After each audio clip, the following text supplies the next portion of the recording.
We still have a double-digit growth from that region, but asked about specifically the growth redistribution policy put in place by the Chinese government that impacted some of those luxury stocks in the past few weeks. LVMH said they were not too concerned, that they didn't see consumer behavior changes so far in that region. They said they see that this policy is not detrimental to the upper middle class, which makes the bulk of the consumers and customers in that region. So they say for the moment no changes, but of course they are keeping an eye on the situation. And overall, interesting results there from LVMH, in line with expectations. The largest luxury group in the world, as you say, revenue up 20% on an organic basis.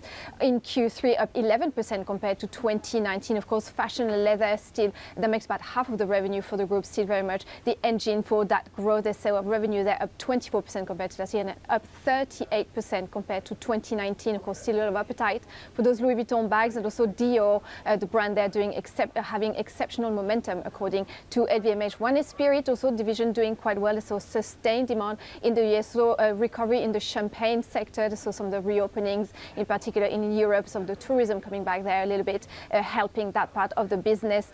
Selective retailing still suffering though a little bit from the lack of international tourism, but they saw there's still a recovery coming through there slowly, and Sephora in particular back to its 2019 level of activity. Watches and jewelry there, a little bit of a slowdown in that part. Of course, all eyes are on Tiffany's and the integration of the jewelry giant into LVMH that they bought for $16 billion in January. They said that Tiffany's had an excellent 9 months, and a remarkable performance, in particular in its key market in the US. You know that they're trying to dust off the brand, trying to change the timeline of products. They're reviewing everything, having a new advertising campaign with Beyonce and Jay-Z, and try to appeal to a broader demographic. They said this is starting to bear fruit, and still working on the rebranding there. So again, an interesting point as well was Europe. The sales were down just 6% compared to 2019, even though there's a lack of international tourism there, but see the local consumers helping offset some of the effects there. So very interesting